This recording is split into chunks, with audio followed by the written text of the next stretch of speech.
नमस्ते, welcome to Prem Hospital Health Talk. मैं doctor Anuj Sharma, surgeon हूँ। आज बात करूँगा लैट्रिन के रास्ते से खून आने के बारे में, जिसको हम बोलते हैं ब्लीडिंग पर रेक्टम। आपको भी कभी ना कभी इस तरह की सिचुएशन फेस करी होगी और बहुत घबराहट हुई होगी, बहुत परेशानी हुई होगी। पर घबराइए मत, हर 3 में से एक आदमी अपनी लाइफ में ये चीज़ को फेस करता है।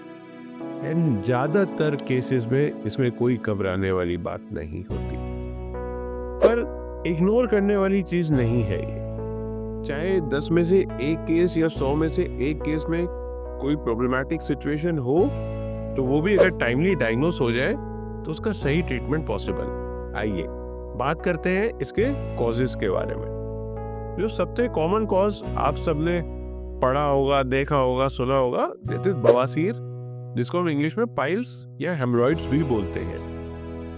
ये एक नसों का गुच्छा है जो ग्रो कर जाता है, जिसका कॉमनेस्ट कारण कॉन्स्टिपेशन होता है, कब्जी होता है।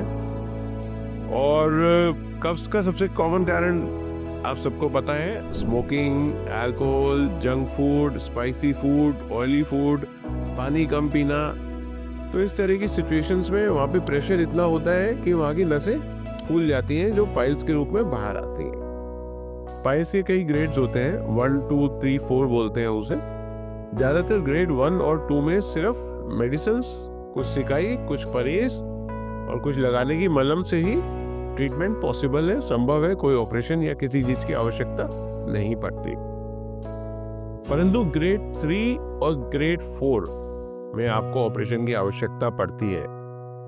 पहले के टाइम में ऑपरेशन थोड़ा टफ होता था, क्योंकि सेंसिटिव एरिया है, वहाँ पे टाँके लगाना, ऑपरेशन के बाद पेन रहना, ये सब चीज़ें होती थी। बट जब से लेज़र आई है, इसका ट्रीटमेंट में रिवॉल्यूशन आ गया है। इतना फैंटास्टिक रिवॉल्यूशन आ गया है कि पेन नाम की चीज़ इससे ख़त्म हो गई है। अब एक लेज़र लेके जाते हैं पाइल्स के अंदर और वो पाइल्स को सुखा देती है, ब्लीडिंग रुक जाती है, पाइल्स ख़त्म हो जाते हैं और आप एक नॉर्मल प्रक्रिया में आ जाते हैं, बिना किसी ऑपरेशन के बाद के दर्द के।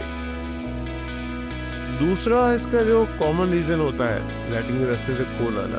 अगर लैट्रिन के रास्ते से खून आ रहा है और साथ में पेन भी है, तो वो फिशर हो सकता है, जिसको हिंदी में भगंदर बोलते हैं।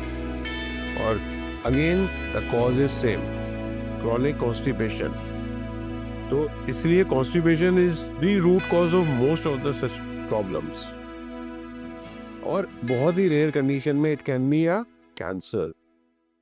तो इसलिए इसको कभी भी इग्नोर नहीं करना चाहिए। हमने ऐसे केसेस देखे हैं जो इसको बवासीर या भगंदर समझ के दवाई लेते रहे, आसपास दिखाते रहे, खाते रहे, टाइमली डॉक्टर से नहीं मिले और बहुत लेट स्टेज में डॉक्टर के पास पहुंचे। तो मैं आप सबसे यही गुजारिश करूंगा, अगर इस तरह की कोई भी प्रॉब्लम आपको है, सिर्फ इसकी बात नहीं करें, अगर कोई भी सिम्टम्स हैं आपको छाती में गांठ दिखती है, लैट्रिन के रास्ते से खून आता है, पेशाब के रास्ते से खून आता है, तो ये सिम्टम्स को इग्नोर मत करिए। अगर कोई बड़ी से बड़ी बीमारी भी टाइमली डायग्नोस हो सकती है, तो उसका इलाज 100% संभव है। उम्मीद है आपको ये वीडियो पसंद आया होगा। ऐसे ही और इन्फॉर्मेटिव वीडियो देखने के लिए हमारे चैनल को सब्सक्राइब, लाइक और शेयर करें। धन्यवाद।